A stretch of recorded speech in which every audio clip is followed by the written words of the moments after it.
कब्जा जमाने के लिए रूस ने हवाई हमले भी तेज कर दिए। एक दिन पहले बेलारूस में यूक्रेन और रूस के बीच करीब 3.5 घंटे तक बातचीत हुई थी। लेकिन बातचीत खत्म होते ही रूस ने कीव पर हवाई और मिसाइल हमले तेज कर दिए, जिससे पूरा शहर थर्रा उठा। रूस के इन हवाई हमलों का एक वीडियो भी सामने आया, जिसमें रात के वक्त शहर के एक रिहायशी इलाके पर मिसाइल हमले के बाद वहां जबरदस्त विस्फोट होता दिखा। धमाका इतना जोरदार था कि कई किलोमीटर दूर से भी उसकी आवाज सुनी गई। ब्लास्ट के बाद धुएं का गुबार आसमान में कई मीटर ऊपर उठता नजर आया। राजधानी कीव से एक दूसरा वीडियो भी सामने आया, जिसमें हवाई हमले की चेतावनी देने वाला एयर वार्निंग अलार्म लगातार बजता रहा। इस सायरन का मतलब शहर के लोगों को अलर्ट करना होता है, ताकि हवाई हमलों से पहले लोग बंकर और दूसरी सुरक्षित जगहों पर चले जाएं। साथ ही यूक्रेन की राजधानी कीव में अब वहां के आम लोग भी अपनी सेना की मदद के लिए उतर आए। पुतिन के जवानों को घेरने के लिए इन लोगों ने जाल बनाने शुरू कर दिए और इसके लिए एक लाइब्रेरी के कमरे में कोई कैंची से कपड़ों को काटता दिखा, तो कोई इन कतरन को जाल में बांधता नजर आया, ताकि ये जाल लड़ाई के दौरान यूक्रेन के जवानों के काम आ सके और इसी लंबे जाल से यूक्रेन के जवान अपने हथियार भी छिपा सके। Люди роблять все, що можуть робити. В'яжуть шкарпетки, готують їжу. जाल बुन रहे इन लोगों में ज्यादातर युवा हैं, जो जरूरत पड़ने पर इस जंग में उतरने के लिए भी तैयार हैं। उधर यूक्रेन की सेना ने भीषण युद्ध के समय रूस के टैंकों और मिसाइलों को तबाह कर दिया, जिसका एक वीडियो भी यूक्रेन की सेना की तरफ से जारी किया गया। हालांकि ये वीडियो किस इलाके का है, इसका पता नहीं चल पाया।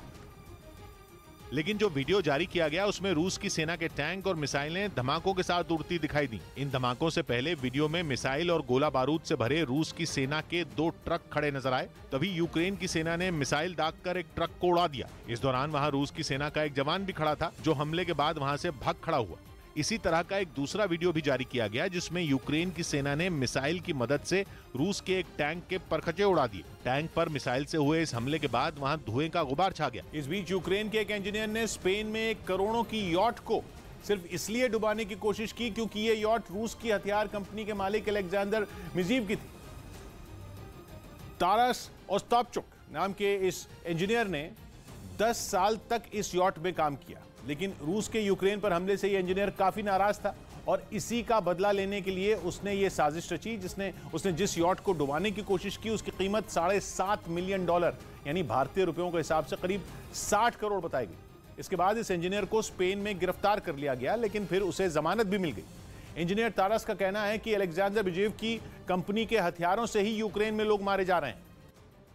युद्ध के बीच यूक्रेन में फंसे भारतीय छात्रों को लाने के लिए भारत सरकार ऑपरेशन गंगा चला रही है। इसके तहत करीब 2000 छात्रों की वतन वापसी हो चुकी है। पीएम मोदी ने 4 केंद्रीय मंत्री को अलग अलग इलाकों से छात्रों को लाने के लिए भेजा है। केंद्रीय मंत्री हरदीप सिंह पुरी हंगरी की राजधानी बुडापेस्ट से छात्रों को लेकर वतन लौटे। सकुशल वापसी के लिए पीएम मोदी को धन्यवाद कहा। की लगातार बमबारी से यूक्रेन के कई शहरों में दहशत बढ़ गई। पिछले 6 दिन से वहां के लोग इन हमलों से अपनी जान बचाने के लिए बंकरों और सुरक्षित ठिकानों में छिपे हैं।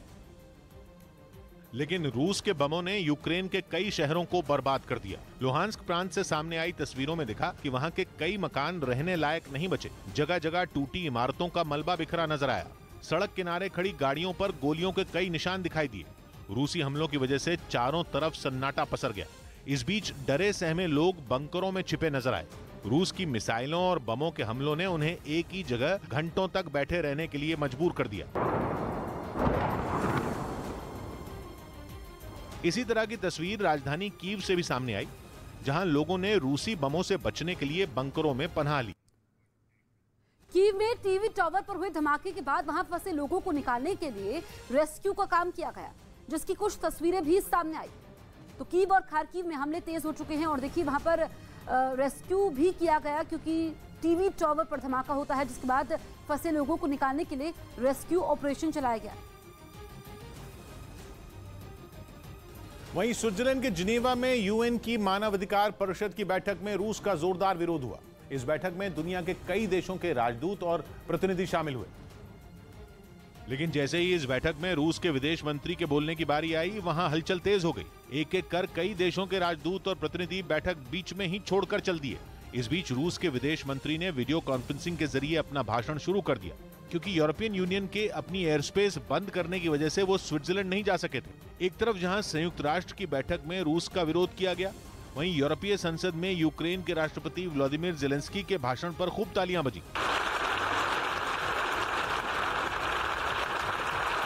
यूरोपीय संसद के सदस्यों ने खड़े होकर काफी देर तक तालियां बजाईं। खुद को मिले इस सम्मान को देखकर यूक्रेन के राष्ट्रपति भावुक हो गए। इस बैठक में वो वीडियो कॉन्फ्रेंसिंग के जरिए शामिल हुए। भारतीय वायुसेना का C-17 aircraft globe master Romania में फंसे भारतीय छात्रों को निकालने के लिए रोमानिया जाएगा।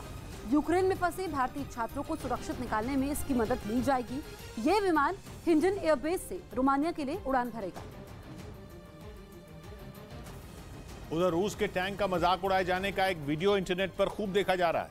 घटना तब की है जब रूस की सेना का एक टैंक सड़क पर खड़ा था और उसी वक्त यूक्रेन का एक नागरिक कार में सवार होकर उसी सड़क से निकला। पूरी घटना की रिकॉर्डिंग भी हो रही थी। रूस के सैनिकों से खड़े होने की वजह पूछी गई। Сломались, पацаны, сломались। टैंक में डीजल खत्म होने की बात सुनकर तो यूक्रेन के नागरिक ने टांग खिंचाई शुरू कर दी। Можно оттащить на Россию обратно। रूस के सैनिकों ने मजाक को मजाक की तरह ही लिया और जब रूस के सैनिकों ने हंसते हंसते ही बात की तो यूक्रेन के उस नागरिक ने सैनिकों को डराने की कोशिश की। А вы хоть знаете, куда вы едете? Куда? На Киев, бля, хуярите. Да. इससे पहले कि रूस के सैनिक कुछ समझ पाते, उसने उन्हें बड़ा झटका दे दिया। जी भरकर रूस के सैनिकों की टांग खींचने के बाद यूक्रेन का नागरिक अपनी कार लेकर आगे निकल गया। यूक्रेन रूस युद्ध पर बड़ी खबर। आईसीजे में युद्ध पर होगी सुनवाई। 7 और 8 मार्च को आईसीजे में सुनवाई होगी। तो इस वक्त की बड़ी खबर आपको बता रहे हैं। यूक्रेन रूस युद्ध पर ब्रेकिंग न्यूज हम आपको बता रहे हैं। इंटरनेशनल कोर्ट ऑफ जस्टिस में सुनवाई होगी। 7 और 8 मार्च को ये सुनवाई होगी। महायुद्ध ब्रेकिंग के जरिए हम आपको रूस यूक्रेन युद्ध की हर बड़ी खबर बता रहे हैं और ब्रेकिंग न्यूज इस वक्त की ये है कि आईसीजे में युद्ध पर सुनवाई होनी है।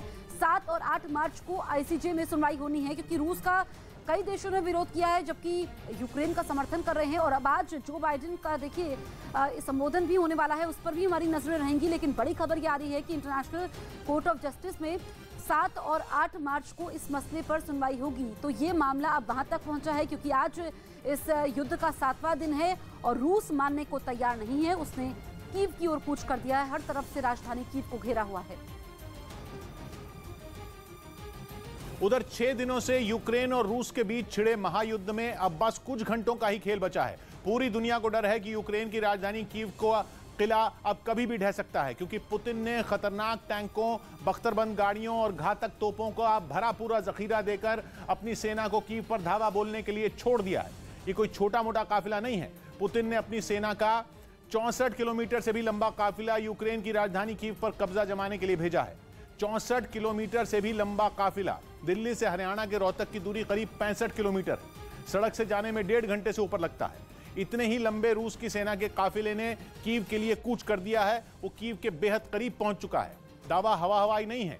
रूस की इस तैयारी का सबूत देती सैटेलाइट से ली गई तस्वीरें सामने आई हैं। अमेरिका की स्पेस टेक्नोलॉजी कंपनी मैक्सा टेक्नोलॉजीज ने इन्हें जारी किया,